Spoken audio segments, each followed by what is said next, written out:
An employee at once asked me to prioritize family, faith, and business, and I put them in that order in particular. For each one of our employees, it's family first. You do what is best for you and your family. Then the rest of it will take care of itself.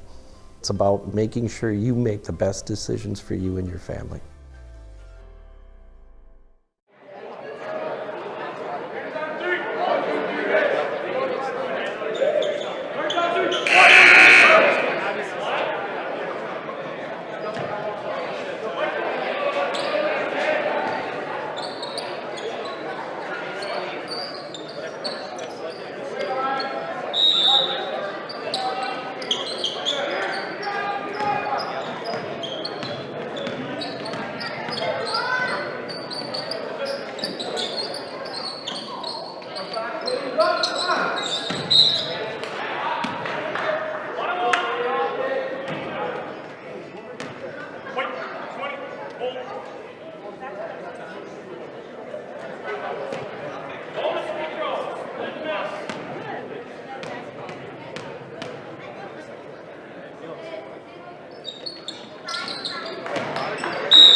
You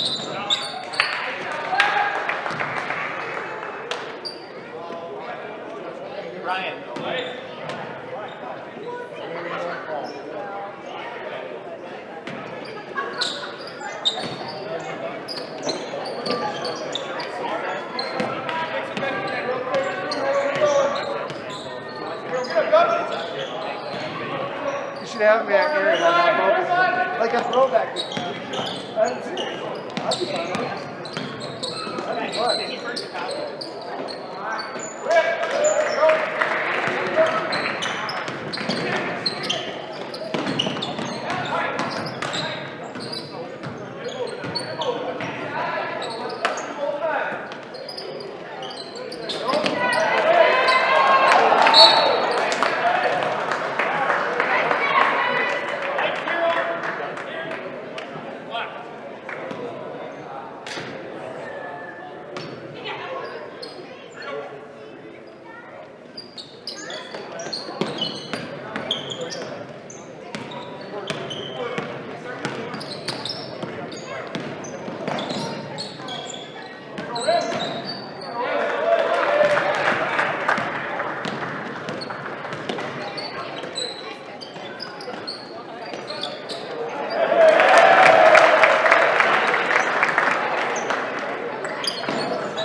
Welcome to Raider Hall as we get back into Great Northern Conference boys basketball as the Lakeland Thunderbirds come into town to take on the Medford Raiders. Steve Ockenick alongside Matt Wenzel.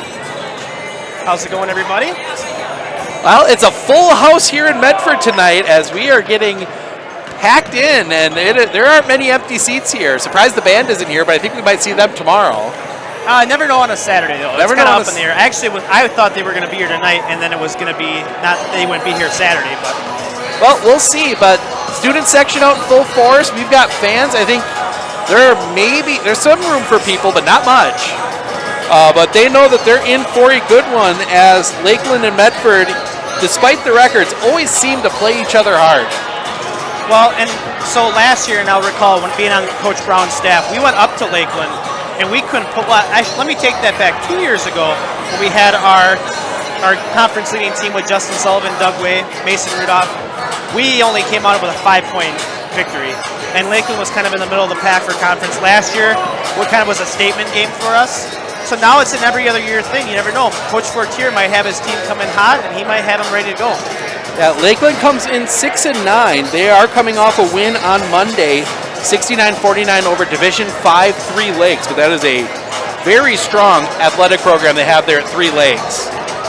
Taking a look, Isn't their girls basketball team pretty solid this year? girls basketball team's pretty strong, sound. The girls volleyball team spent most of the season ranked number 1 in Division 4. Taking a look at their losses, the Medford did beat them 56-39 up in Lakeland back on December 3rd. They are coming off a stretch coming out of break where they are 2-3 with wins at Tomahawk and at home versus 3 Lake, but they also lost at home to Rhinelander 50-36, Stevens Point 42-39, and Mosinee 60-49. So tough stretch for them, and it doesn't get any easier. You did mention Stevens Point. We were actually over in Mosinee that night when watching when Medford lost, and Stevens Point just got their first conference loss against Marshfield. Yeah, so Lakeland played them well. Lakeland played them very well, and it doesn't get any easier for them. They take on a very good Shawano team before going to Northland Pines on the first. So tough schedule for them. Taking a look at their stat leaders. Get it to load up here. It is Will Fortier, 18.1 a game. Brandon Wixick, 10.4. Leighton Larson, 7.4. Yep, Fortier is their shooter. He put it on us 2 years ago too, and now his brother just graduated. So now his younger brother's there to kind of lead the way scoring-wise for the Thunderbirds. So we'll see how that goes tonight against Coach Brown's defense. Yep, Medford. We'll switch it over to Medford. 7-4. They're coming off of a hard-nosed, I guess for lack of a better term, brutal game against Menominee. A defensive battle. 46-33, a brutal defensive battle. That was a good old-fashioned slobber knocker. And a win for Coach Brown to snap his team streak. Yeah, for sure. You actually beat me to my next point on that one. It had been a rough run for the Medford Raiders. They had lost 4 of 5. Their only win coming at that Sheboygan tournament over Christmas break over Plymouth. But that was a brutal stretch to play Oshkosh North, then Plymouth, Rhinelander, at Mosinee, at La Crosse Central. I will point out, though, this is the same exact officiating crew from the Marshfield-Spencer area that had the Medford-Mosinee game where Logan Baumgartner got teed up, though, before he fouled out. So let's see how well Logan can respond, though, to the pressure of the game itself. For sure. I mean, that's always something that's going to be in the back of an official's mind.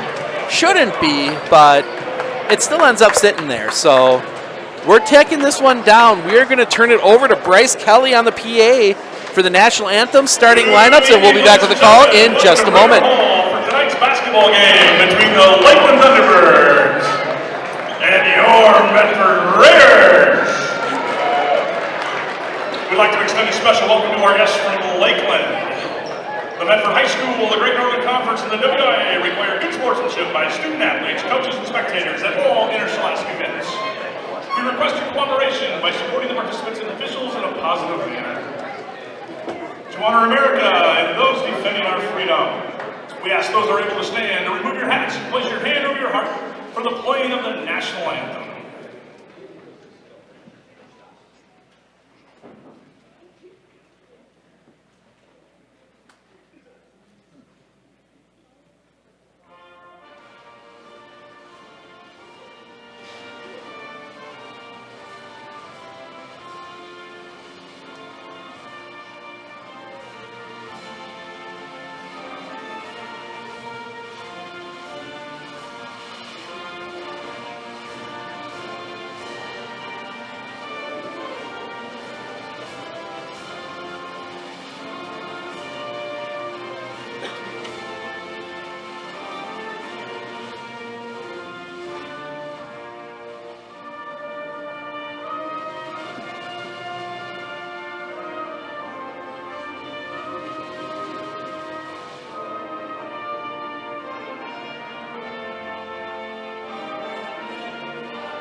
starting lineups. First, for the visiting T-Birds, junior number 4, Will Fortier.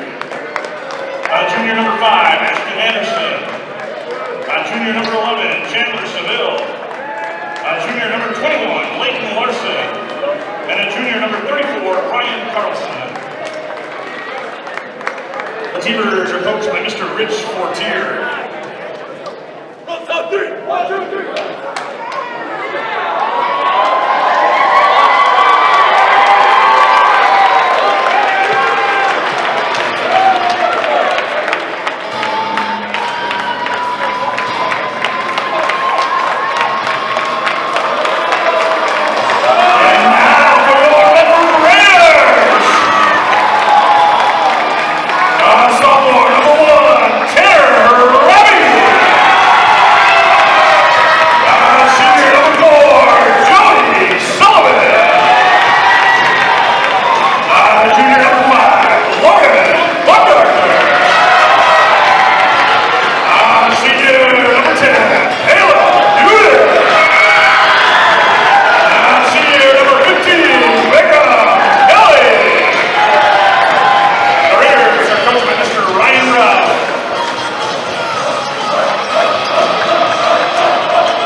All right.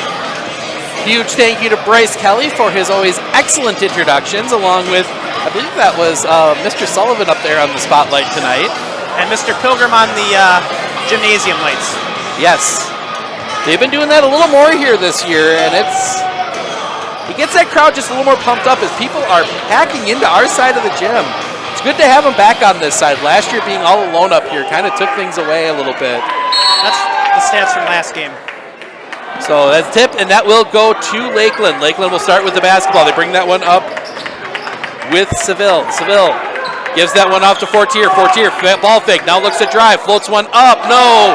Rebound comes down, Baumgartner, and they're going to get a foul. That one's going to go against Chandler Seville. It's that head contact. You make contact with the head now, they are going to call it. So Medford needing probably the scoring punch of Sullivan and Baumgartner to key up the win tonight. Yeah, what were the stats from? 19 points apiece both Sullivan and Baumgartner had against Lakeland the first time around. Kick that one, Harabi. Harabi for 3, in and out. No, rebound Fortier. That one comes back up. That'll be Anderson. Anderson gets that one over here near side for Seville. Seville, far side, gets it over Carlson. Gives that one off to Anderson. Around to Fortier, back to Seville in the corner. Seville looking to break down Gooden, can't. Gets that one back up top for Carlson. Carlson gets that one over far side Fortier, almost taken away by Baumgartner. Fortier needs to get rid of it. Gets that one down Carlson, back to Fortier underneath. Shot up, doesn't go. Rebound Joey Sullivan. And Sullivan will spin that one out, and he will bring it to the front court. Sullivan looking to break down, gets that one to Baumgartner, wide open for 3. Yes! Can't leave Logan Baumgartner open like that. He'll drain it. 3-0 for the Raiders. Seville will bring that one to the front court. Seville backing that one up, picks it up. Now he'll get over here near side Fortier. Fortier left open for 3. Yes! Will Fortier, same thing. They left him wide open, and he's going to drain that shot. Let's get that one quickly. Baumgartner. Baumgartner's going to take another 3. Yes! Another 3 for Baumgartner. 6-3 Medford. Fortier, a little bit of defensive pressure, gives that one off Seville. Seville crosses the timeline, now looks to go to work. Seville down the lane, passes that one into the corner. Gets that one up Fortier. Fortier for 3. Yes! 6-6. It's been the Baumgartner and Fortier show here in the early going. And that's Fortier's specialty too. Coach Brown not happy he had that much space out there. That's something that'll get a quick timeout from Coach Brown for sure. As Sullivan brings this one back to the top. Sullivan gets that one off Gooden, gets it around Harabi far side. Harabi now back around Sullivan, gets it to Baumgartner in the corner. Baumgartner will take the 3, in and out. Rebound comes down, and they're going to get Kelly for going over the top. His first, team first. Coach Fortier, one of the more energetic coaches you'll see in the coaching box as well. So we're going to have some fun coaches to keep an eye on tonight, because Coach Brown I don't think he sits during a game. And Coach Fortier, I think it's the first time we've seen him sit, is Seville loses the dribble, taken away. Picked up by Harabi. Harabi loses that one. It'll be picked up on the far side. Official gets in the way for a second. Back and forth steals. They bring that one front court.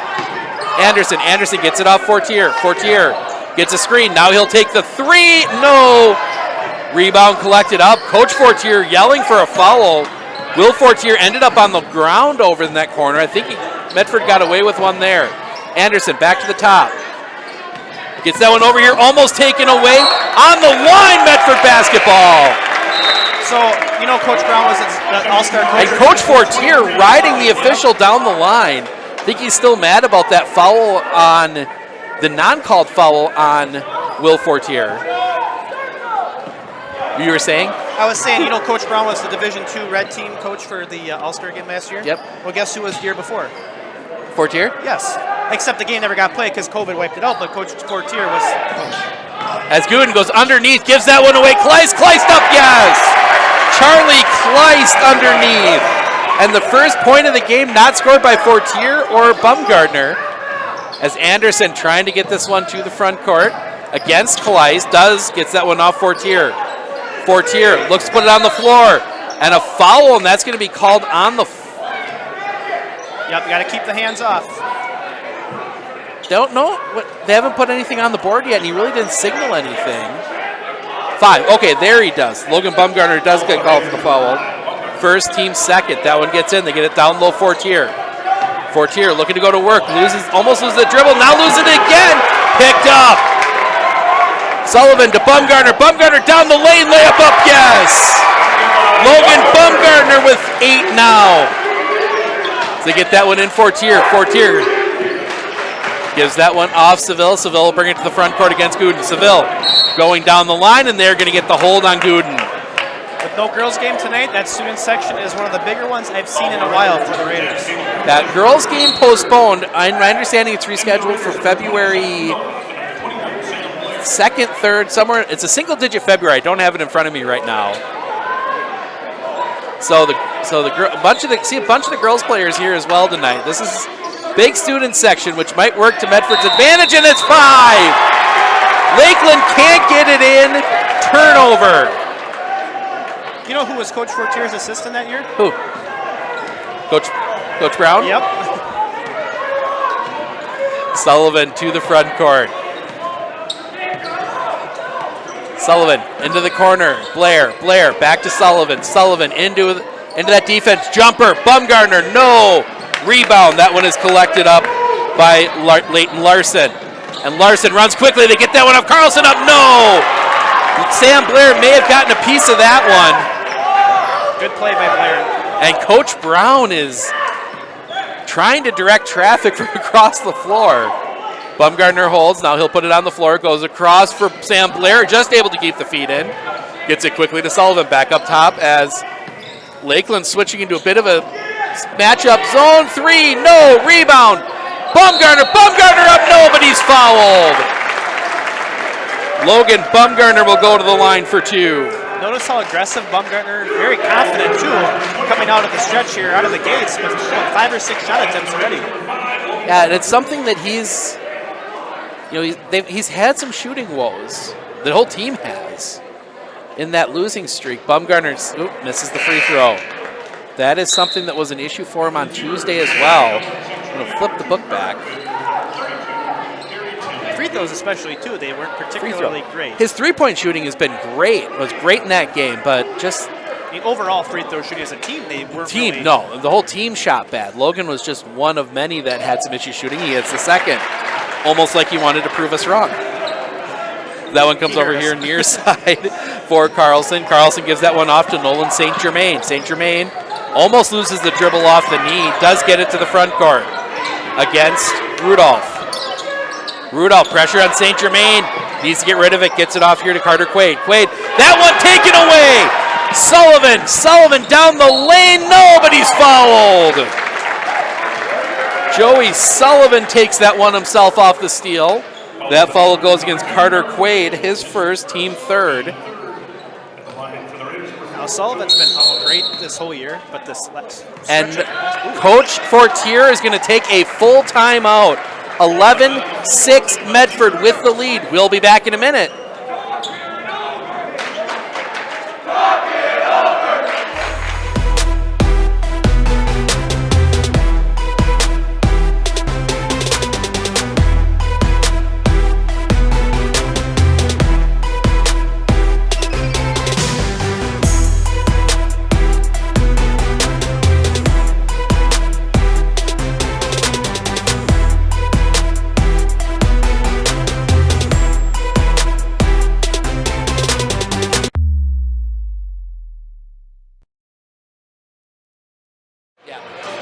Welcome back. Full timeout by Coach Fortier, and we're going to ask Coach Wenzel. You know, you're coach of Lakeland. What are you doing to adjust with everything going on right now? Well, they need to be a little bit more aggressive defensively. They had some good stretches where they played decent defense, but they know who the matchups are that they have to obviously focus on. And obviously, Baumgartner and Sullivan, who both average nearly 20 points a game apiece, that's your focal point. Obviously, you can't forget guys like Tanner Harabi or even Gooden, but Fortier just wants a little bit more aggressively. Now, I know he's probably thinking, hey, there's a couple missed calls that didn't go their way, but hey, they got to. Fortier has been around long enough. He's a great coach. He'll know how to make adjustments. So Sullivan to the line. He'll shoot 2. Did not get a chance to shoot before the timeout. First free throw is good from Joey Sullivan. His first points of the game. Being on Coach Brown's staff, Coach Fortier is an awesome guy to talk to basketball-wise. And not just basketball, but he's just a great person in general. Second free throw. Oh, Sullivan gets that one to rattle in. And you can even tell, I mean, even when he's angry, it's not like the officials are getting mad at him back. He seems to be a nice guy, even when he's angry. St. Germain front court gets that one off Fortier. Fortier kicks that one off Carlson. Carlson gets that one back at Fortier. They try back at Carlson up, yes! Well-designed play out of the timeout by Lakeland. 13-8 Medford with the lead. Sullivan holding on the wing, gets that one over here near side Rudolph. Rudolph into the corner, Baumgartner. Closed down quickly by Fortier. Baumgartner back up top, and they get that around Sullivan. Sullivan looking to drive. Gets that one tipped. Bouncing around. That one's going to go out of bounds. That's going to stay here. Last touch by Carter Quaid. Coach Fortier also had a stint at Rhinelander before his time here at Lakeland, and then learned under legendary coach Ted Voigt for a number of years at Lakeland. So that one comes back around to Sullivan. Sullivan gets it back over here. Rudolph. Rudolph into the corner. Sam Blair back up top. Rudolph. Rudolph goes cross court for Baumgartner. Baumgartner puts it on the floor. Rises up. Jumper. No. Rebound. Collected up there by by Will Fortier. Fortier front court. Working against Brigham Kelly. Kicks that one out to Carlson. Carlson into the corner for Quaid. Quaid gets that one underneath for, that is Gary Tim. Ball loose on the floor. Jump ball, possession arrow should point to Medford. It's weird with Matt running all the stuff on the scoreboard. I don't know which way the possession arrow is pointing. Can't see the one on the scoreboard. Oh, that's up there. Yeah, I can see the ones up there, but I'm not looking at the scoreboards. I wonder if Quentin Tlusty for the Raiders will play tonight. He didn't play against the Menominee Mustangs on Tuesday because he was sick. Yeah, he's hit some big shots for this team in some runs. As that one comes over here near side, Harabi, who just checked back in. Back over Gooden, another player checked back in. In fact, you mentioned Quentin Tlusty's on the floor right now.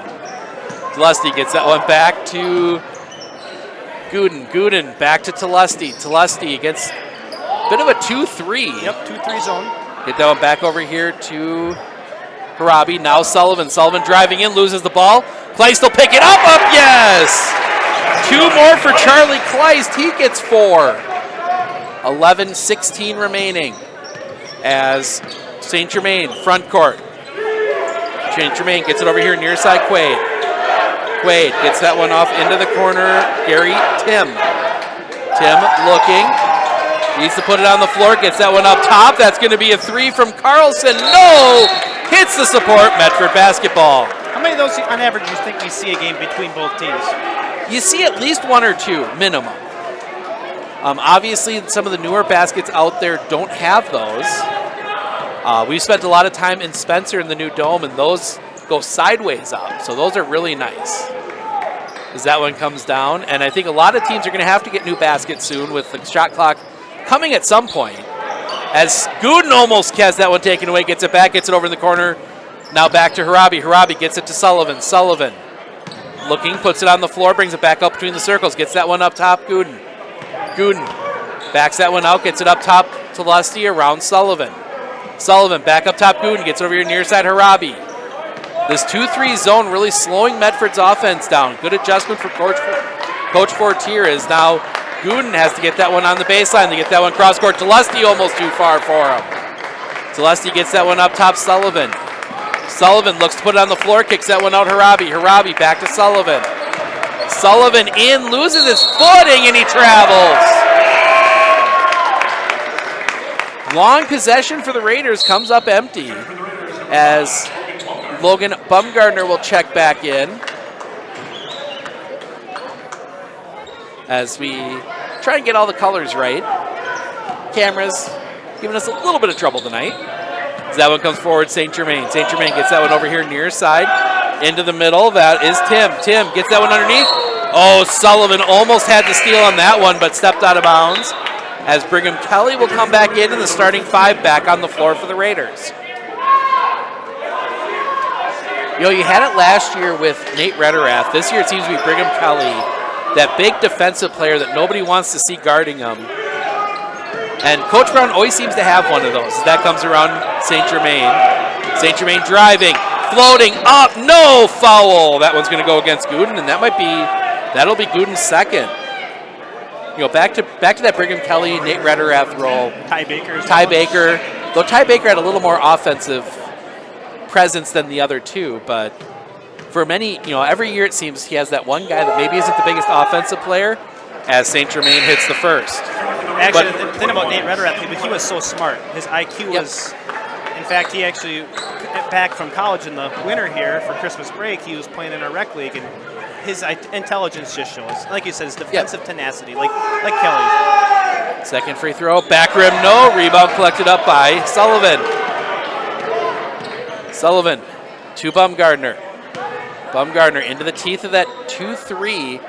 It looks almost like a one and a half half three because it has a little bit of like a 1-3-1 vibe to it. But Bumgardner's going to take the three in and out.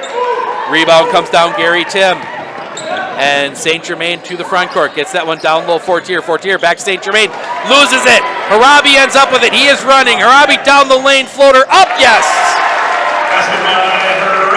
Tanner Harabi gets his first points of the game. And now Sullivan takes the pass away. On a simple inbound pass, Sullivan takes it. Bumgardner down the lane. Foul as Bumgardner was driving the lane. Sam Blair hits the three, but it won't count.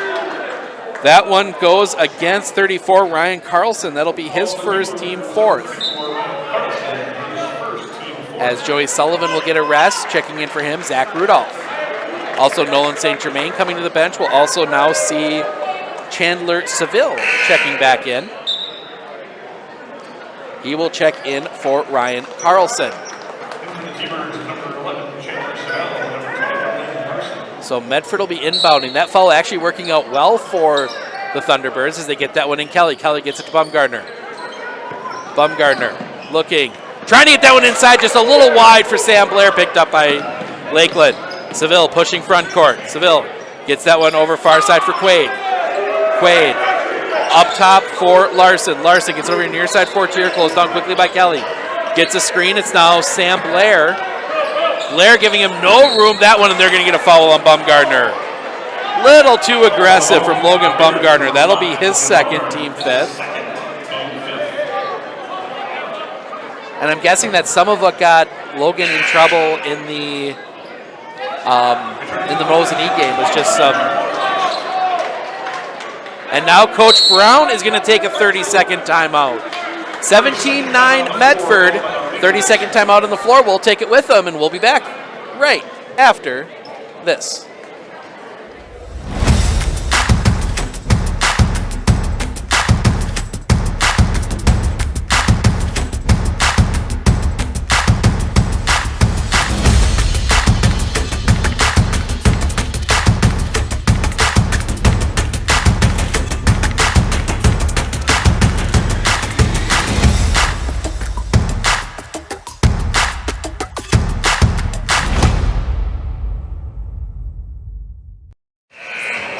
Welcome back. 17-9, Medford with the lead.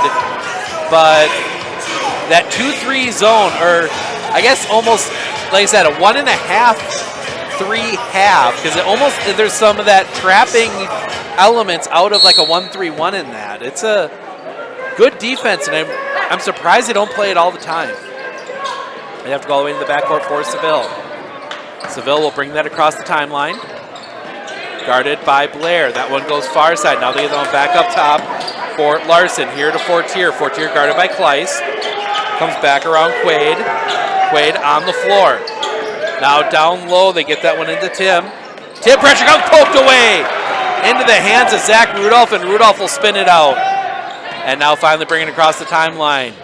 As we'll see Anderson come back to the scorer's table. Harabi into the corner, back up top Harabi. Harabi far side for Rudolph. Rudolph back to Harabi. Harabi down into the corner for Sam Blair. Blair gets that one in Kleiss. Everything collapses in around Kleiss. Kleiss kicks it into the corner, and Rudolph travels.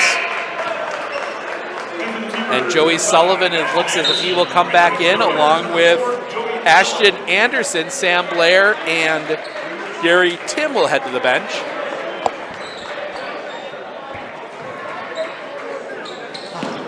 Fast-paced first half, already over halfway through it, 17-9. As Seville will bring this one to the front court against Sullivan. Seville getting that one down low. Fortier loses it out of bounds. And it will be Medford basketball. Lakeland accepted it. I think that might have sold it more for the official down low, and the official up top overruled him, that they were already coming back. And the crowd gives a little bit of a cheer for the official, I think. I think Aiden Garner, Cale Kusendorf are behind that one. Oh, for sure. That one passed behind, and Sullivan will pick it up for the over and back as Bumgarner will check back in. And Kleiss, I think, will be coming out after that turnover. Yeah.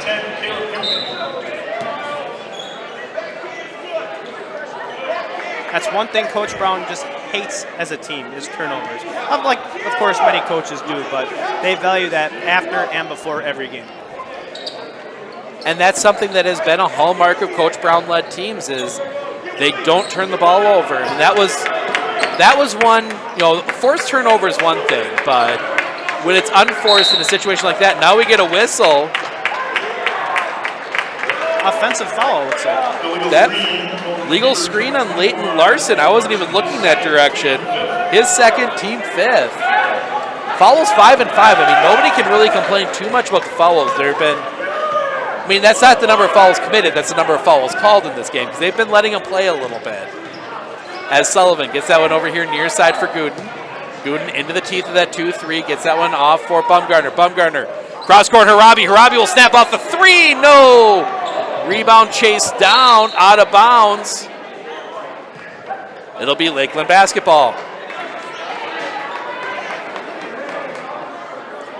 I think there's going to be a lot of halftime adjustments for Coach Brown. I like watching Coach Fortier just coach his squad.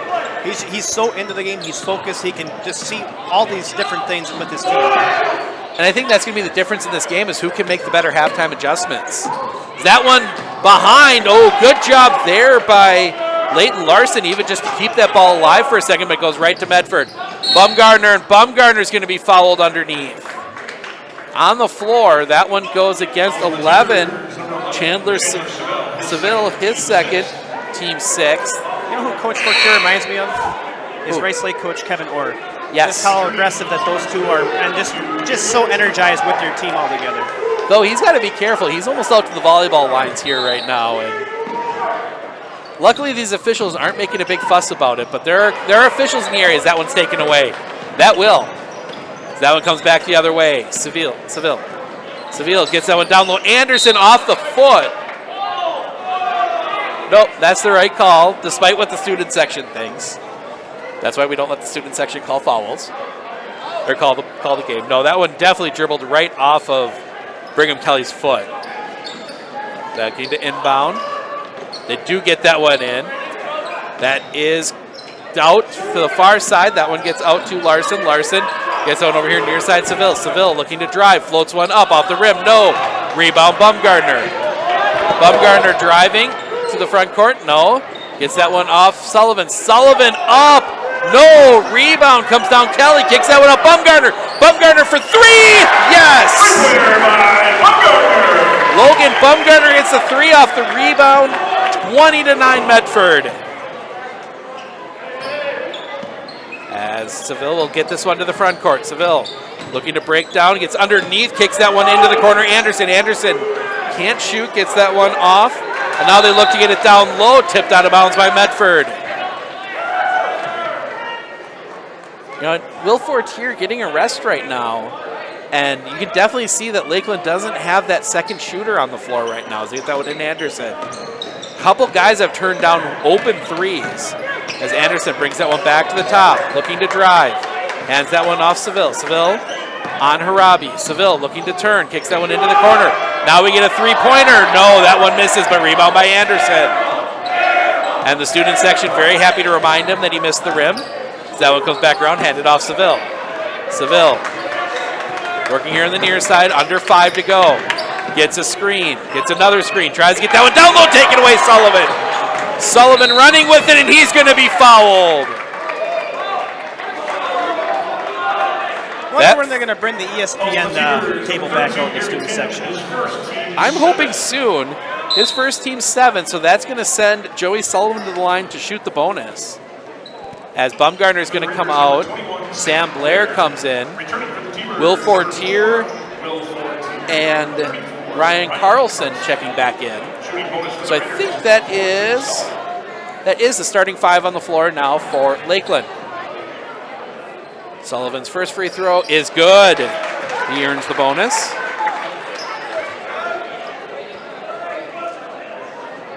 Another low-scoring game. I don't think we're going to get that tomorrow night. And there was a good stretch the Raiders had where they were scoring a good 75, 80 points in a 3-4 game stretch. Sullivan hits the second. I have a feeling Pines and Medford are going to be more of a shootout than defensive game like this. As that one gets to the front, almost loses it. Oh, that one high, almost past Larson.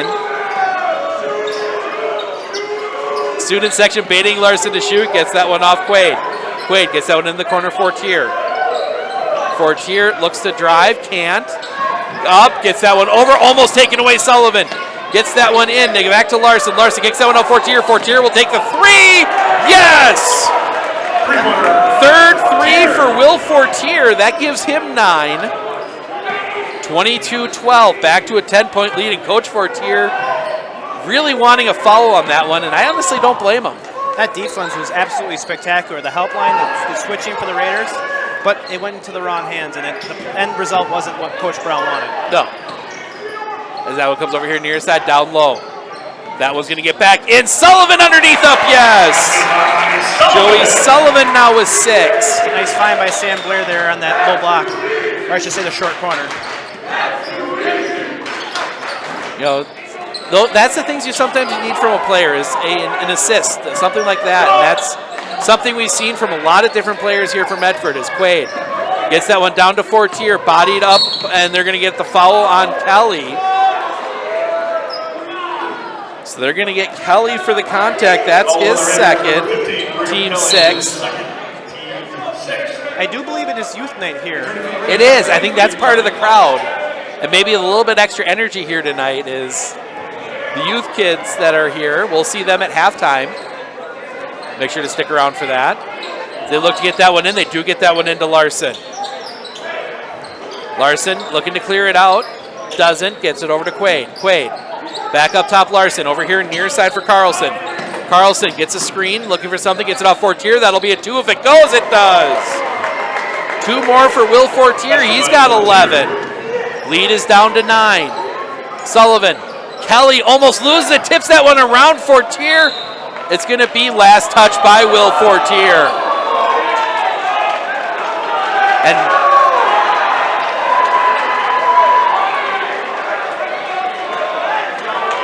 Coach Fortier back and forth with the official.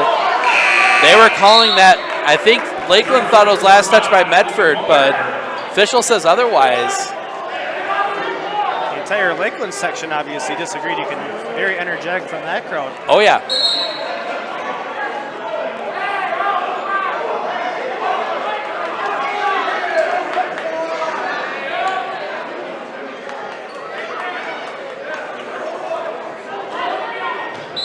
So now we're ready to go. Get that one in Harabi, back into the corner, Sullivan. Sullivan back up top, Harabi. Harabi inside Bumgarner, back out Harabi. Harabi will take the three, no!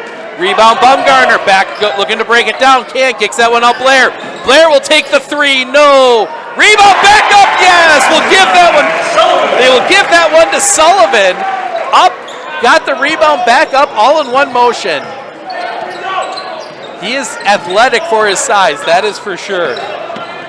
That one comes down here near his side for Quaid. Quaid up top, Larson. Larson, they clear the lane out for a second, kick that one out Fortier. Fortier will take the three. No, rebound comes down to Bumgarner. Bumgarner running, gives it away. Harabi up, no! Rebound tipped out by Kleiss, but ends up in the hands of Larson. 2:15, and Lakeland maybe slowing it down just a hair. Lakeland gets that one ahead of Anderson. Anderson tries to get that one underneath. No! Rebound comes down, and they're going to get... They're going to say he's out of bounds. 2:05 remaining. Brigham Kelly's going to come in as now all the youth kids clear out. Right, you can see him on camera clearing out. They're going to be introduced at halftime. They get that one in Larson. Larson underneath, shot up, blocked! Rebound by Carlson, back up, yes. Joey Sullivan getting the block on Larson's shot. Not able to pull the rebound, though. 1:52 remaining. Watching Wilford here play, if you ever watch Baylor men's basketball, he looks like Matthew Meyer on that team. One of the preseason All-Americans in college basketball, just with that mullet, that flow that's going on. Underneath Kleiss. Kleiss gets almost, no, they're going to get the jump ball. Kleiss already with free from it, and that will be Lakeland basketball. We'll get our clock adjusted at half, but 1:38 so far in the first half. Everybody bouncing around on here, moving the tripods and stuff. It's a good problem to have. Get that one in Fortier. Fortier bringing it up. He hasn't done much of that so far today, but Fortier brings it to the front court. Brigham Kelly waiting for him. Fortier looking to turn. Double team comes against the back line. They get it out Anderson. Anderson gives it to Larson. Larson back out Fortier. Closed down quickly by Brigham Kelly.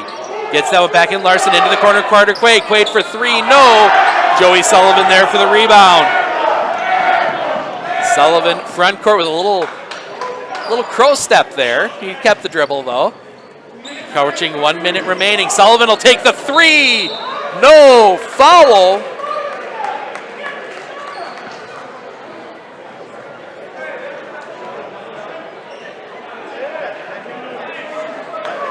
That one's going to go against Charlie Kleist, his first, team seventh. And that is going to send Leighton Larson to the line to shoot the bonus.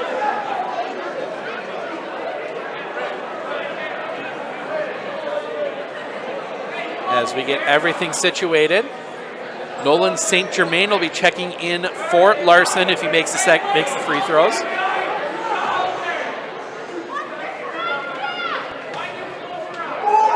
First free throw, rolls off, rebound comes down to Sullivan.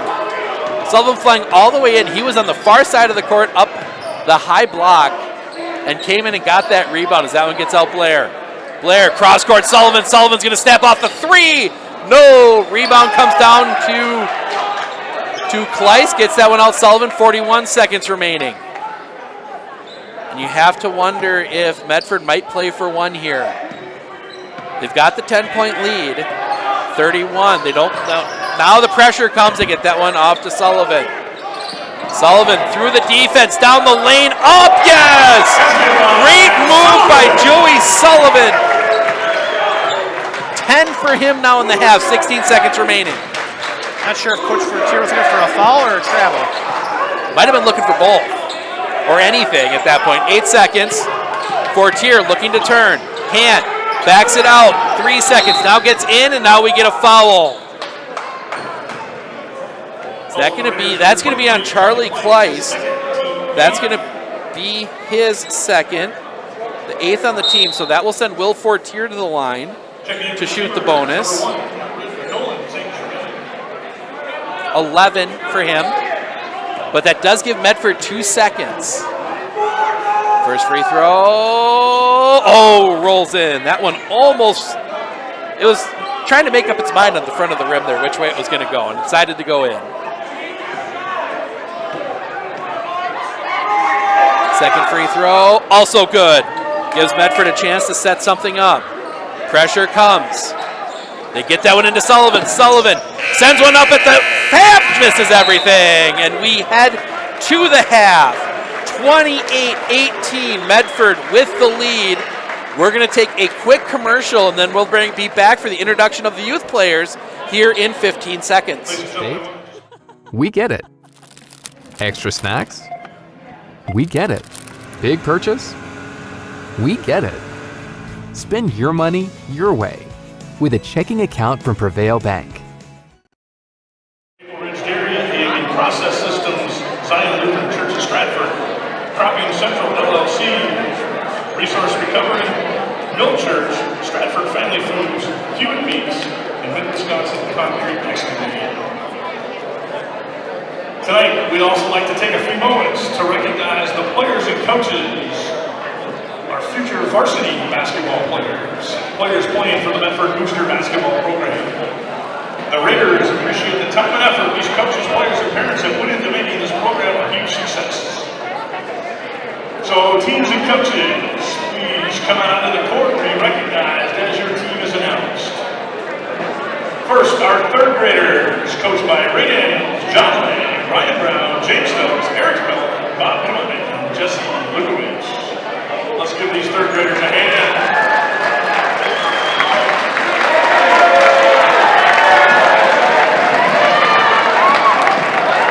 Next, our fourth grade boys, coached by David Seidelman and Matt Reed.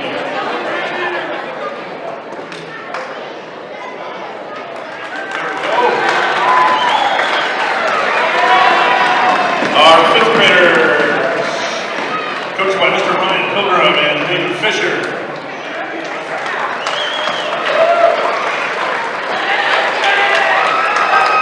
Sixth graders coming on out, coached by Mike Radler and Brent Arndt.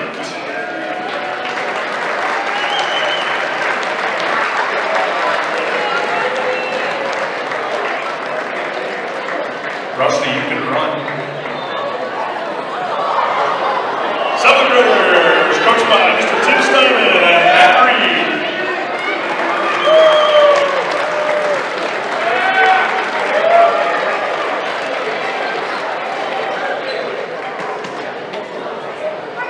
And our eighth graders, coached by Mr. Ray and Ashley Daniels.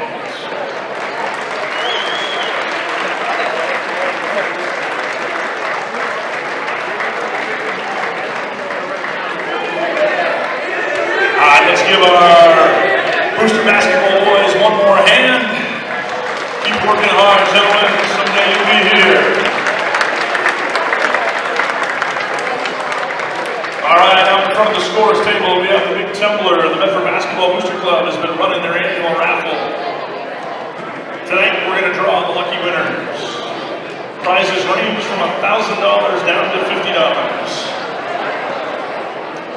The first ticket drawn will be the $1,000 ticket, so that everyone is in the running. We'll draw all 6, and then we'll announce them in reverse order.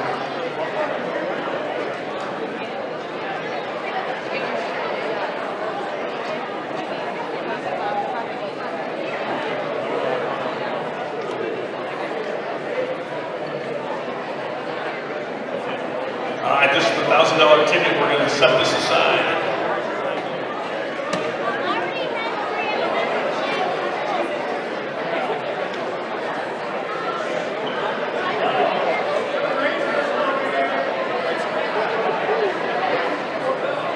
This is the second place winner.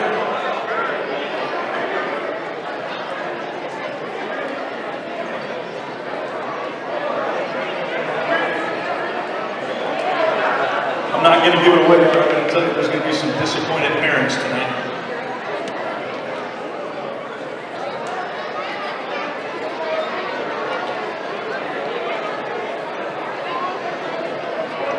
This is the fourth place winner.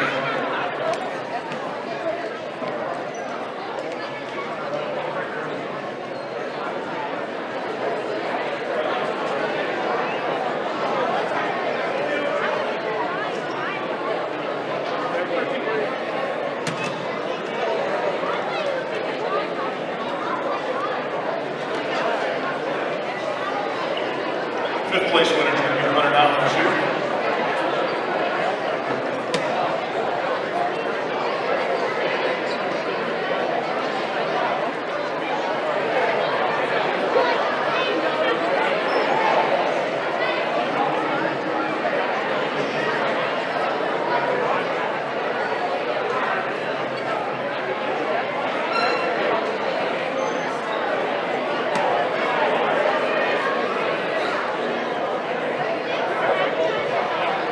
All right, ladies and gentlemen, we have all 6 tickets, so we're going to start with the 6th place winner. Winners, we will contact you. We won't pick your check up tonight. We'll be contacting you. 6th place, $50 goes to Amber Chaffee. 5th place for $100 is going to Mr. Todd Frombach. 4th place for $100, Mr. Kurt Brommer. 3rd place, $250, Miss Sue Crank. And parents, this is where you are about to get disappointed. 2nd place winner, $500, Luke Klapatuskis.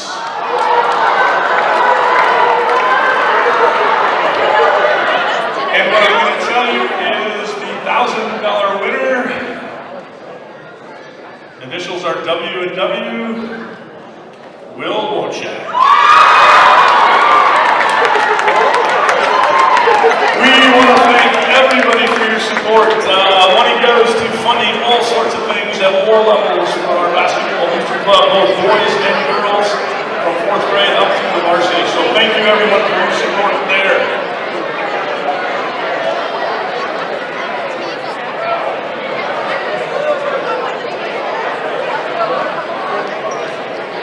One more drawing, tonight's 50-50 drawing is in the tumbler. Lucky winner's going home at $236. That you can pick up here at the scores table.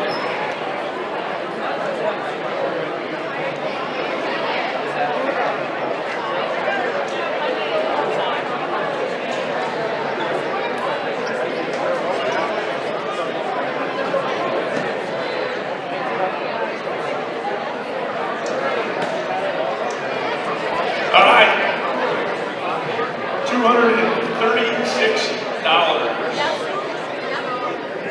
If you have a blue ticket, not a winner. We are looking for a white ticket tonight. White ticket, $236.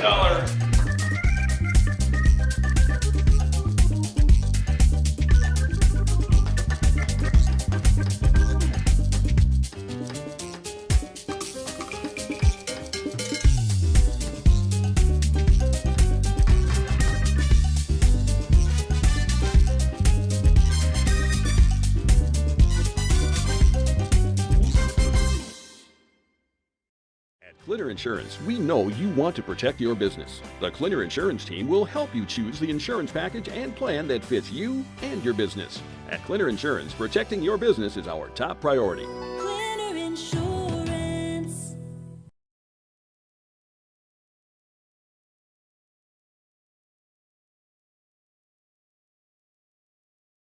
With 100 years of working experience, the team at Century 21 Dairyland Realty are ready to help you.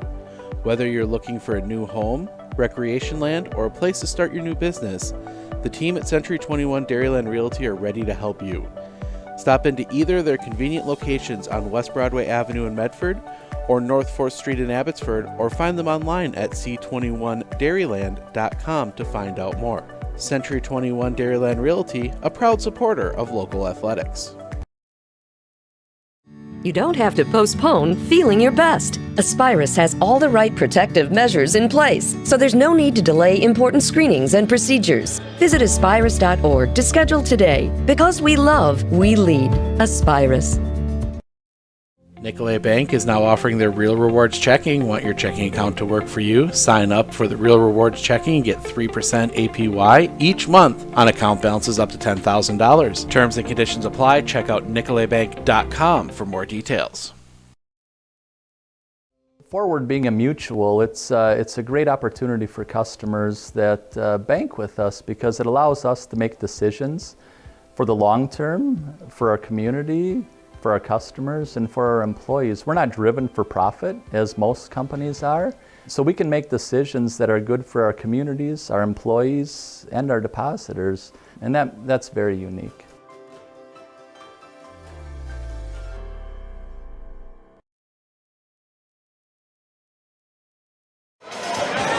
Welcome back here at the half. Busy halftime here. We only got a few minutes left till we're done with it. Just enough time to go over the first half stats. We will start with the Lakeland Thunderbirds. And it's been the Will Fortier show. He's got 13 of their 18. 2 of 2 from the free throw line. 3 threes to start out his scoring. Ryan Carlson next on the sheet with 4. Nolan St. Germain 1. He was 1 of 2 from the line. Leighton Larson registered on the score sheet with 0 points. He was 0 for 1 from the line. Flip the book over, and it's Logan Bumgarner leading the way. He has 12. 3 3-pointers, 1 of 2 from the line. Joey Sullivan, 10, 4 of 4 from the free throw line. Charlie Kleist, he's been either really good or had some issues because he's got 4 points, 4 big points, but some other issues on the floor. And then Tanner Harabi with 2. So 51 seconds left. What's your coaching guide for each team? Well, you can actually see Coach Fortier was even energetic coming back out on the floor, too. So knowing that how energetic he probably was in the locker room, just getting more guys involved. Like you said, Will Fortier has 13 of the team's 18 points. They need more involvement on the offensive side to run their offense, exploit the defense that the Raiders are showing. And it's not easy because Coach Brown preaches defense, and Medford is every year in and out a great defensive team. So they just got to run their system that Coach Fortier has, look to exploit open lanes, and also not turn the ball over as much. And for Medford? Well, I know Coach Brown would like to see more offensive output, though, but as I said, with Lakeland, they need more from Fortier. Well, Medford also needs more scoring from not just Bumgarner or Sullivan, as they've got 22 of the team's 28 points. Yeah. Tanner Harabi, they want to get him to get some more open looks. Kelly can get some putbacks, too, if needed. I know he hasn't really had a scoring output lately. And like you said, Kleist has some buckets, but I think Coach Brown wants to see more from guys like Caleb Gooden and Zach Rudolph. I would definitely agree as we are underway second half. Sullivan takes in the backcourt. He gets quickly, and they double team immediately Logan Bumgarner. Bumgarner able to get rid of that one to Caleb Gooden. Gooden underneath, and he's going to be fouled. Take your pick on who to call the foul on there. They will give that one to 21, Leighton Larson. That is his third, team first. I mean, you could have called it any 3 of them as good shot fake by Caleb Gooden as they get that one into the corner quickly. Harabi can't step off 3, gets it up top. Back to Harabi. Harabi underneath Caleb Gooden, underneath, up, no! Good thought, maybe just a step too deep. And that one's going to come back the other way. Anderson will dribble it back out. Now look to drive again, gets a screen. Now guarded by Sullivan. Gets that one eventually to Larson. Maybe tipped on the pass. That one gets up top for Carlson. Carlson looking to drive, and he's going to be fouled. Good old-fashioned hip check. It's legal in hockey, but... I think Brigham got him with his arm to his back, though, too, because he got beat off that dribble. There's a little bit of both. I saw Kelly stick that hip out like you would into the boards in hockey. So Brigham Kelly has to come right back to the bench now with 3. As Lakeland looks to inbound. Get that one in, Carlson. Carlson up top, Larson into the corner, Fortier. Fortier for 3, no. Rebound, and that's going to be out of bounds. Sullivan and Bumgarner, I think, both went for it and bumped each other, and neither could actually hold on. Lakeland got a break there with that opportunity. And now we'll see if they can capitalize on that break. Because Medford gave them some opportunities in that first half, and they weren't always able to capitalize. As they get that one, they go out, that one Fortier, and they're going to get Gooden for the foul. That's number 3, correct, Stephen? It is for Gooden as well.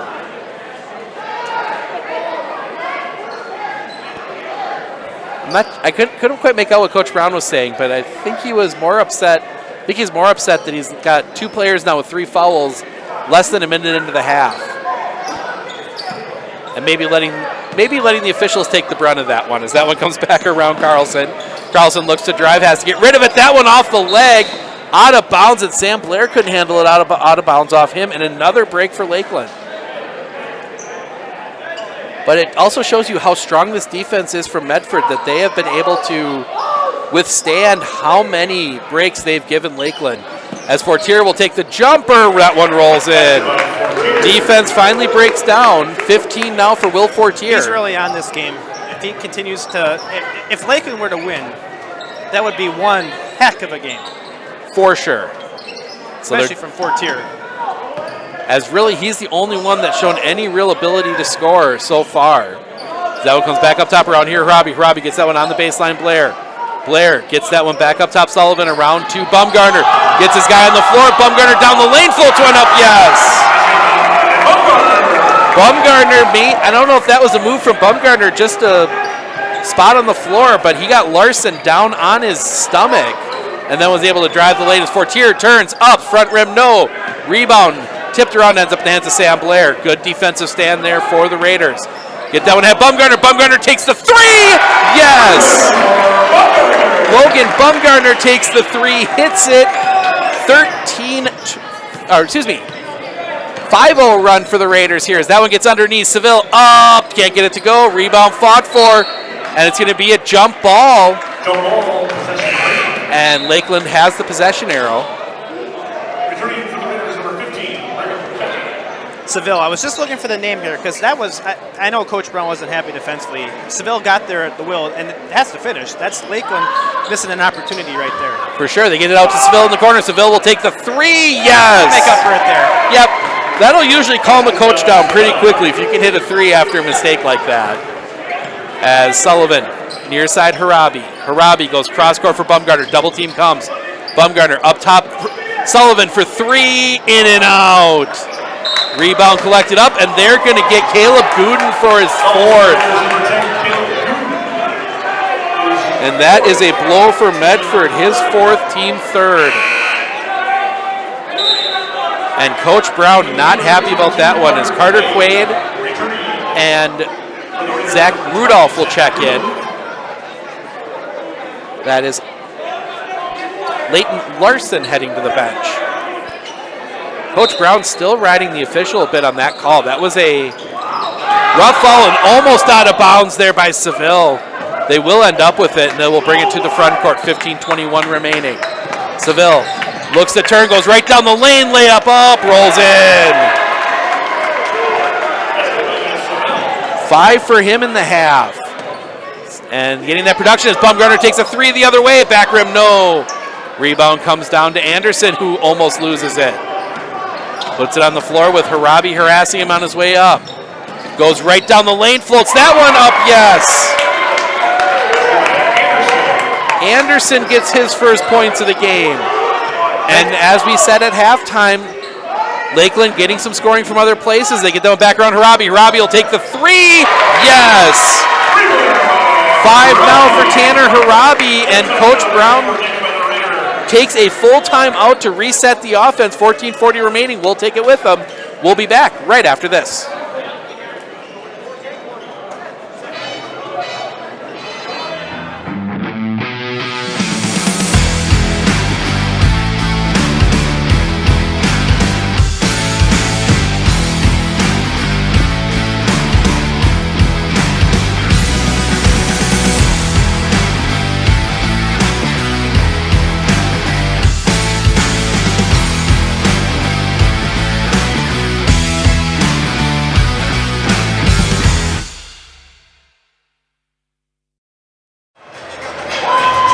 Welcome back.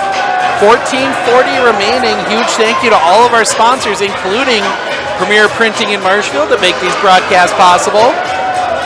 Without them, Matt and I wouldn't be, well, Matt might still be sitting here tonight, but we wouldn't be getting paid for it.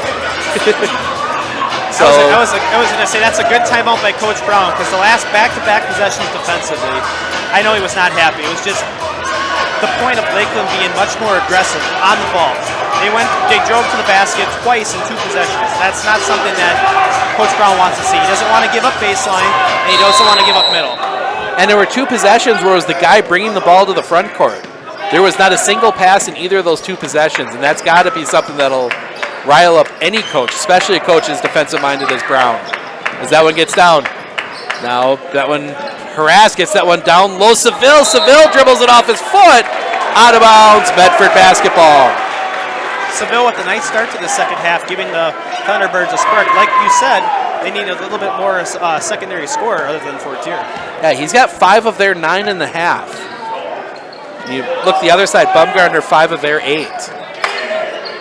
As it comes back over here, they get that one down low for Kelly. Kelly, cross court, Bumgardner couldn't quite take up 3, gets that one up top, gets it around here, Robbie back down Kelly.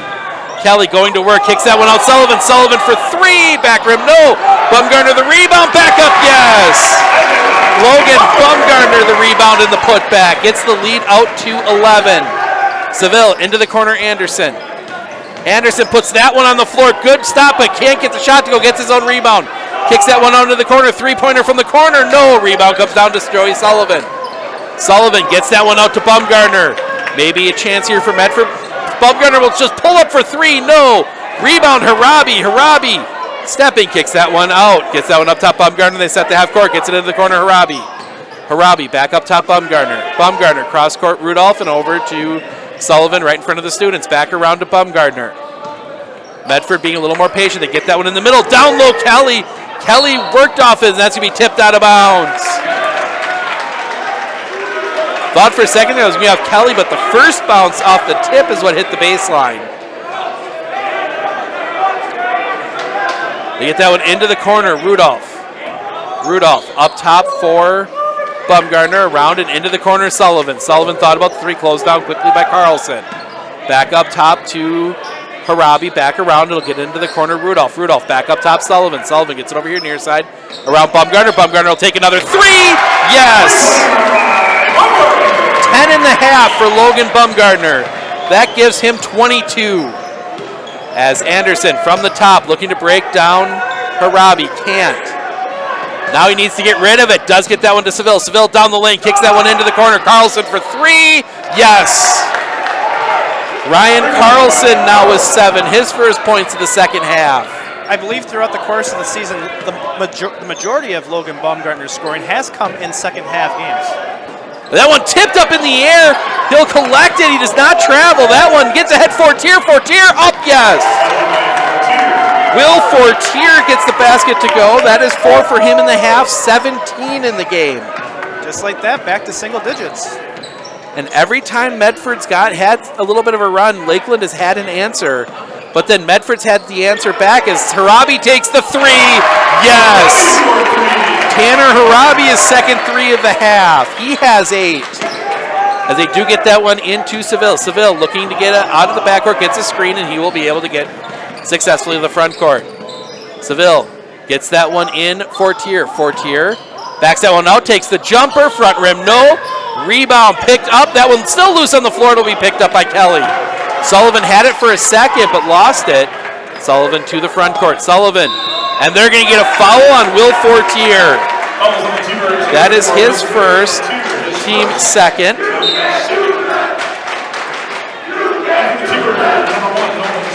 Last Saturday at La Crosse Central, I believe Baumgartner had about 6 points in the first half and finished with 29 at the game end. So about 22 or 23 in the second half against the Riverhawks, now new nickname for Central. And, you know, that is something that you want to see from your best players. Is in a situation like that, as they get it, Harabi will try another 3, no. Rebound fought for, that'll be collected up by Carter Quaid. Baumgartner almost had it. It was about half an inch out of range of him. As Anderson has to give that one off to St. Germain. St. Germain brings that one back to the top, brings it over here near side. Gives that one off Anderson. Anderson looking to turn the corner, can't, gets that one out Quaid. Quaid looks to drive, looks to go baseline, can't, gets that one back out top, St. Germain. St. Germain looking, now he'll bring it over here near side, picks up his dribble, gets it off Quaid. Quaid up top Anderson. Anderson getting a screen from Gary Tim. Now just sends that one out into the bleachers. So again, we say it a lot. You see it a lot in basketball. Somebody zigged when he thought they were going to zag. And Nolan St. Germain, just a little bit miscommunication there on that far ball side. And I'll give St. Germain credit. You don't see too many guys wearing the goggles anymore. And that is a good old school basketball look. Nolan St. Germain, usually in games against the Raiders, can give a tough matchup for the Raiders. As Harabi right down the baseline and gets the basket to go.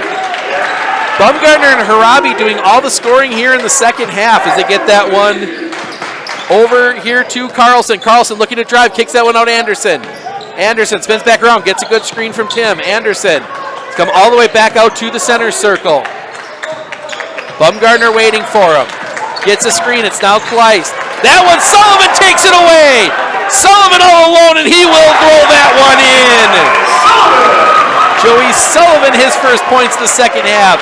He almost could have dunked that one, but he takes the finger roll, and Coach Fortier needs a timeout. We will take it with him. It's a 30-second timeout. We'll be back 48-32. Medford with the lead. Professional football player Bill Ferrario, and I had a career protecting quarterbacks in Green Bay and Madison. Now, when I need protection, I turn to the professionals at Marshfield Insurance. They help protect my home, auto, and business from disaster. With over 30 A-rated insurance companies to choose from and 24 agents, they're conditioned to give you great coverage at great rates.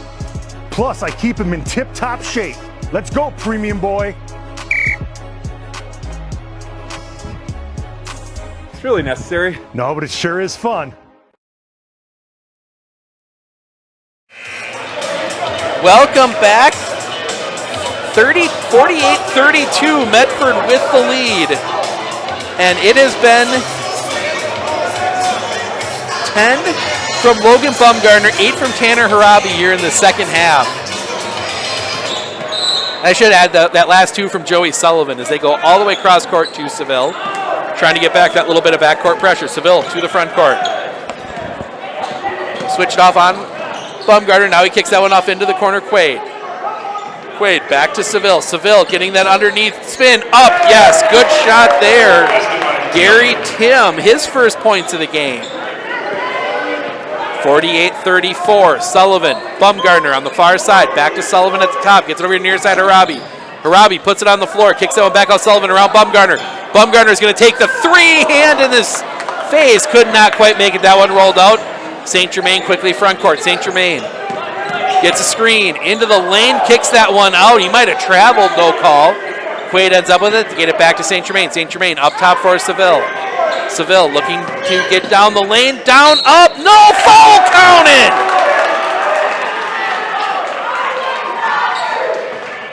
I will say this though. That was head contact. So Tanner Harabi commits his first. The basket goes for Seville. He now has 7, looking for 8, all in the second half. Gets the 8. I was just speaking of Harabi. This is probably the most they've gotten scoring output since earlier in the year when he kind of went off though as that third scorer behind Bumgarner and Sullivan. And that's been kind of the piece that was missing in some of those losses was that third scorer that's always been a big part of Coach Brown's teams. And it comes back Harabi. Harabi off the leg. That's going to stay here. I believe at one point Harabi was averaging a solid 14 a game. For sure. Early in that season he was. But I mean, you look at last year's team, it was Peyton Kuhn, Logan Bumgarner, Joey Sullivan. You lose Peyton Kuhn and you look to replace that third piece there. And it was Harabi early, and he has the skill set, but he is only a sophomore. Bumgarner gets that one back out Sullivan. Sullivan, very close to a travel. Kicks out Bumgarner. Corner 3, yes! Logan Bumgarner, another 3. 1, 2, 3. He's got 6 threes now in the game. As Seville looks to turn the corner, and he is going to be fouled. I would probably have to put Bumgarner up within the Division II three-point leaders in terms of attempts and makes. Yep. Maybe not quite percentage-wise, but...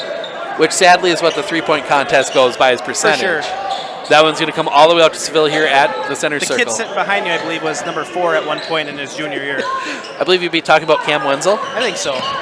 And that one loose on the floor. Fortier has to get rid of it. Gets it off Seville. Seville gets that one to St. Germain. St. Germain turns up, blocked! Sam Blair getting a hand in that one. Sullivan brings it to the front court. Sullivan, far side Harabi. Harabi into the corner. Bumgarner, he's going to take another 3. Yes! Another 3. Logan Bumgarner, 7 in the game now for Logan. 12, 15. School record is 9. 9. Well within ranges. Oh, Seville almost loses that one. Now Sullivan almost takes it away from St. Germain. Now blocked down again. Bumgarner with it. Bumgarner pushing. Layup doesn't go. Rebound Harabi back up. Yes. I think Logan Bumgarner changed his mind halfway up about dunking that one. He's yet to land that one perfect dunk yet, so I think it's kind of getting on his mind. And now Coach Fortier needs a full timeout. 56-37. This one getting on a hand quickly. We'll be back right after this. Hi, this is Jason Miller from US Cellular and Northside Computers. We're currently celebrating our 25th year of doing business here in Marshfield. All of the money that has been spent here is spent at other establishments that we do business with. We employ local people. We've sponsored numerous North Youth Apprenticeship programs and sponsored sporting events and other things of that nature. Of all the places you could purchase a cell phone or a computer from, we want to thank you for doing business with us.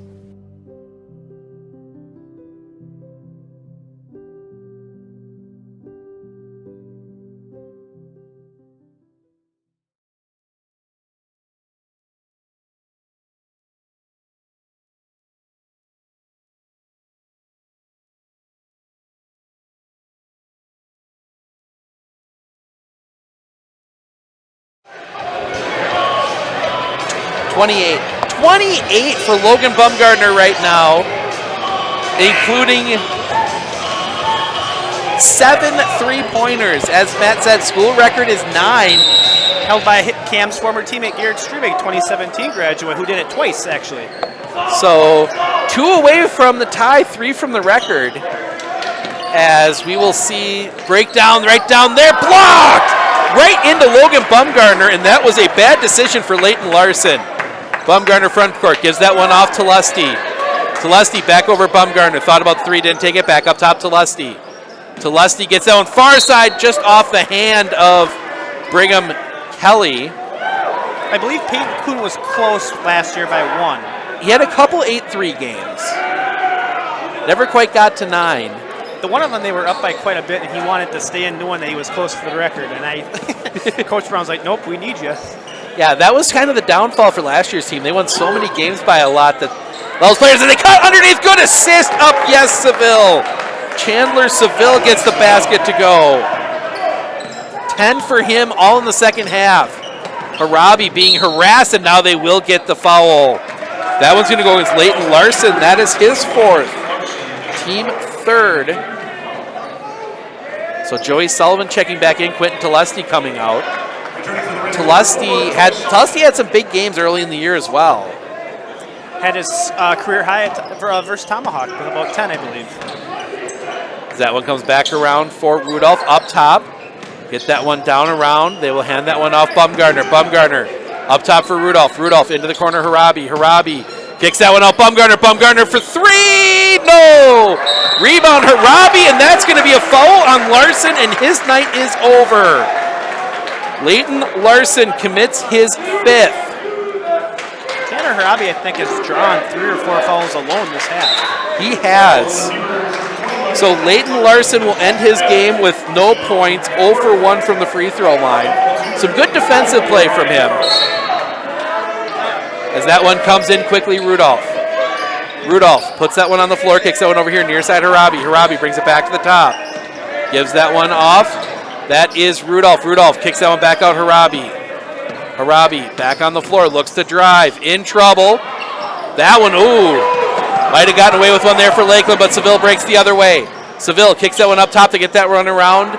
Fortier, quiet second half. He gets a screen, takes the 3, no. Rebound comes down, Logan Bumgarner. What is Fortier's output this second half here? Fortier has 4. As they kick that one into the corner, Rudolph. Rudolph up top, Bumgarner does not take the 3, loses the dribble, just kind of slaps it to Harabi. Now Harabi loses the dribble, and it is picked up by Seville. Seville loses the dribble, loose ball on the floor. Fortier ends up with it, he kicks it out, Quaid. Quaid will take the 3, no. Rebound underneath by Tim, back up, no. Rebound collected up by Harabi. And Harabi almost gets it stolen away from him, as a little bit of sloppy play here from both teams. 5 minutes remaining, 56-39 as that one goes for Bumgarner. Bumgarner back over Sullivan. Sullivan looking to drive.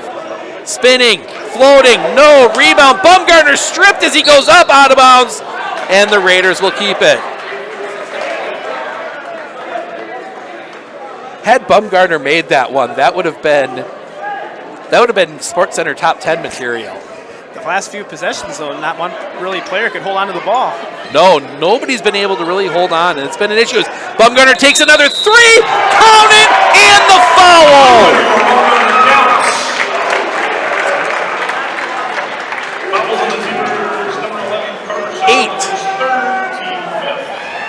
Plus the foul, so Bumgarner will shoot the free throw. 19 in the half for Logan Bumgarner. Looking to make it 20. And he does.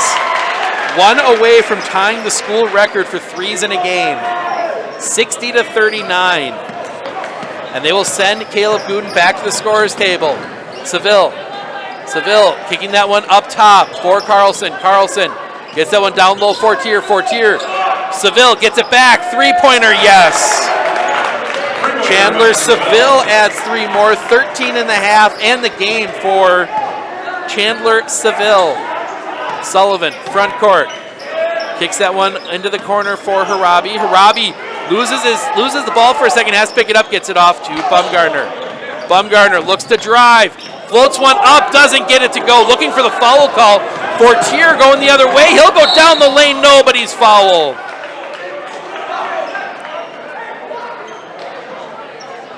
See who the foul's on.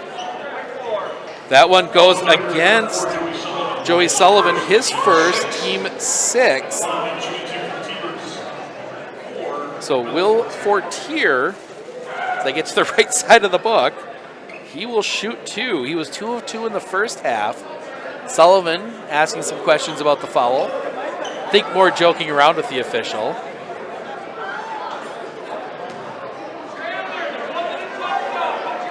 Coach Brown asking for clarification on why there wasn't a foul on the other end as that first free throw is missed by Fortier.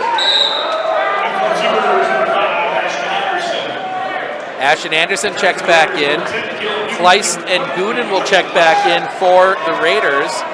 Coming out, Kelly and Zach Rudolph. Second free throw. Rolls off.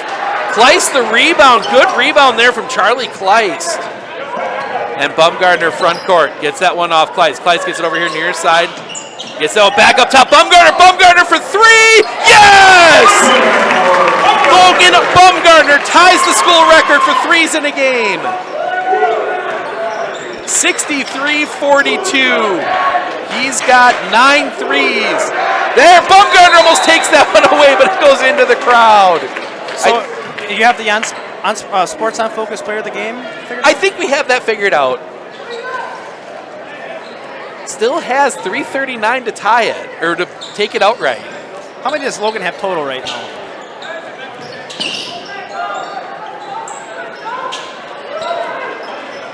$35 for Logan Bumgarner, as that one goes far side for Tim. Tim looking, that one off Quaid's head. He's not able to keep it in play. Logan's career high is 36, which he had against Merrill earlier this season. So he's in range of his career high. He's in range of setting the record. There is one mystery college team that I believe will be reaching out to him this week. I won't reveal the source. That one, Bumgarner for the record, no! Rebound comes down to Anderson. Anderson running with it. Anderson bringing that one back out. Anderson will turn the corner, go all the way underneath, and he is fouled. Almost drives the ref into the floor. Not intentionally, it just was, ref was in the way. That one goes against Charlie Kleist. That is his third, team 7th. So that will send Anderson to the line to shoot the bonus. He has not shot any free throws tonight. 2 points for him. That one makes the first. He earns the bonus.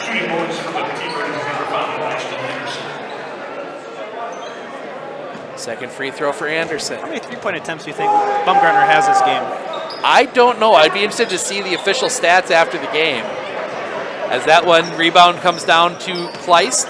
Sullivan front court gets it over Harabi. Robbie Bumgarner underneath, turns up, yes! 2 more for Logan Bumgarner, and he's about to fill the overtime space on the score sheet for the second half. Career high for Logan Baumgartner at 37. Strip taken away, Bumgarner running with it the other way. Bumgarner down the lane, puts it away. 2 more for Logan Bumgarner. 39 for him. Hands that one off. Coach has got to let him get his 10th or his 40th point. For sure. As we start to see Steve Harabi and a couple other subs coming to the bench. Scores tables, that one comes in, that one tipped down. Sullivan with it. Sullivan running, gives that one off Bumgarner. Bumgarner underneath, gets it back. Sullivan up, yes. I think that was a little too far for Logan Bumgarner to do anything with it. Sullivan gets the basket to go. 2:07 remaining. Carlson, and now we get a timeout. Coach, substitution timeout. We'll see what they decide to do. I think they're going to make... They are, I think, nope. They are going to make him take the 30.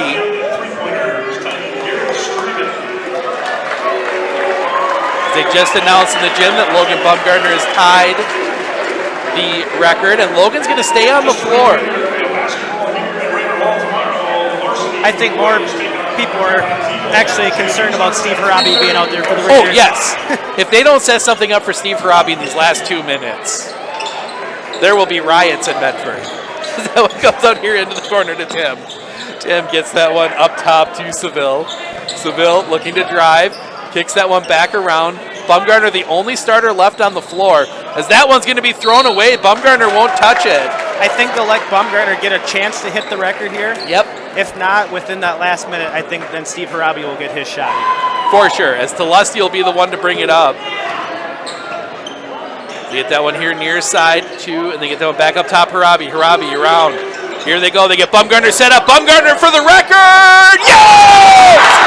Logan Bumgarner sets a new school record for threes in a game with 10!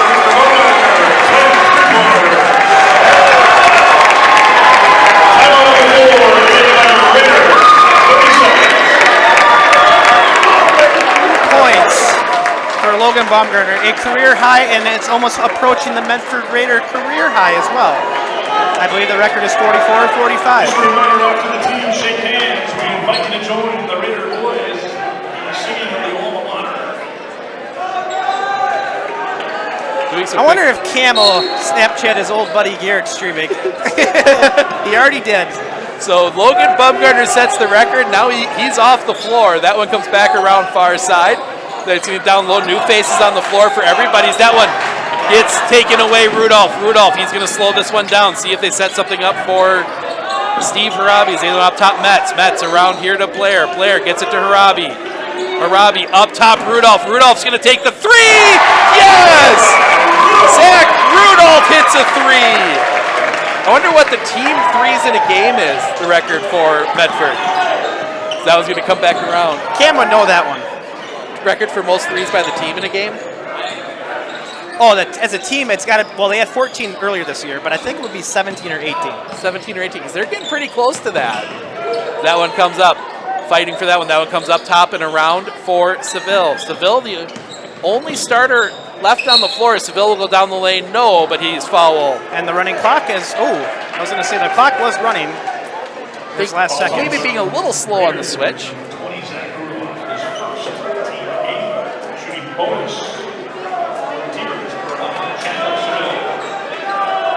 So we will chat with the record setter tonight, Logan Bumgarner.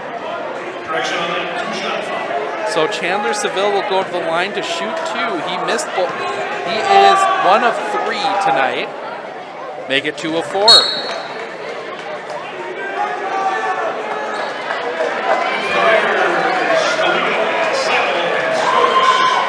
(75-44). Huge second half for Medford. Putting this one away and getting them ready. A second free throw up. Rolls in. Seville goes 2 of 2 from the line. Big second half from Seville.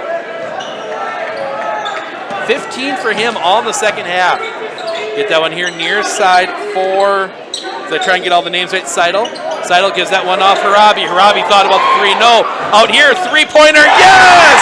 Anakin Stokes hits the three. Anakin's first career varsity points. And the final seconds tick off of this one as they get it here near side Seville. Seville, I think, is just going to hold on to it. 2-1, and that will do it. The Medford Raiders get a big 78-45 win. The Lakeland Keepers 45. Again, we invite you to stick around. They're going to do the alma mater here real quick, and then we will chat with Logan Bumgardner and Coach Brown here in just a moment.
All right.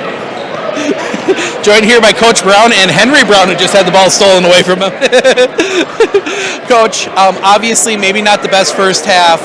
What did you talk about with the team at halftime to really fire them up going into that second half? I don't know. I just yelled a lot of things, but no, we talked about taking care of the basketball. You know, we only averaged about 8-9 turnovers a game, and we had 7 in the first half. Just not being strong and just kind of being slow with the basketball and making decisions. So we talked about the second half. We just want to do a much better job of moving the basketball, using pass fakes, not staring down where our passes were going. We felt like we got the ball inside out a little bit. We knew we'd start making shots. And then defensively, just really trying to be solid and keep the ball to Fortier's hands. Obviously you did that. We'll talk first offensively, and I mean, we have to talk about Logan tonight. 7 threes in the second half, sets the school record with 10. What were you seeing from him tonight? Well, he was taking good shots, and that's what we've been trying to preach. You don't need to force things. Guys are going to find you. I thought the guys did a great job moving the ball to find him. I had no idea he had 10-3. I mean, I knew once he was at 9, the coaches told me. Otherwise, I probably would have pulled him a little earlier, but that's a pretty special thing. So, I hope Lakeland's okay with that because that's not often that happens. So I told him he got one more shot, and he knocked it down. So that's pretty cool for him. And defensively, you talked about at halftime about shutting down Fortier. You hold Fortier to only 4 in the second half. What was working out there defensively?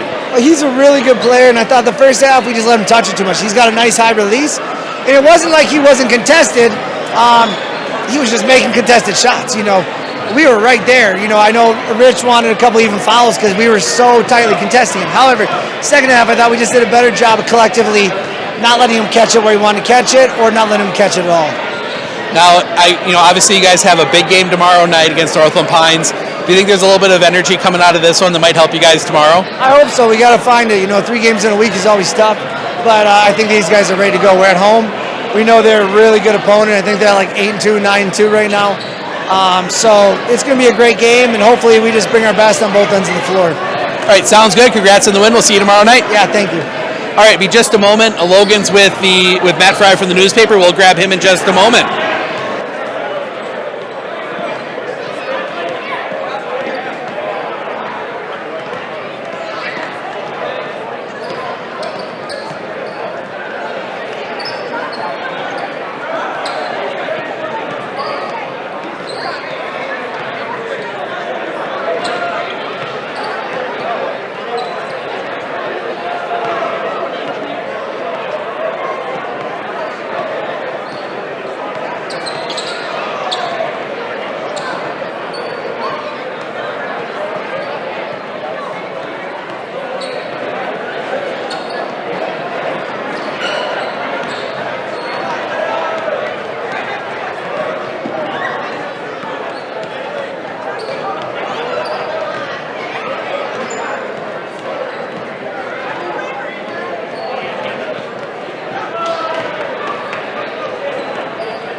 All right, joined here by Logan Baumgartner. Logan, 10 threes tonight. What was working on that long-range shot?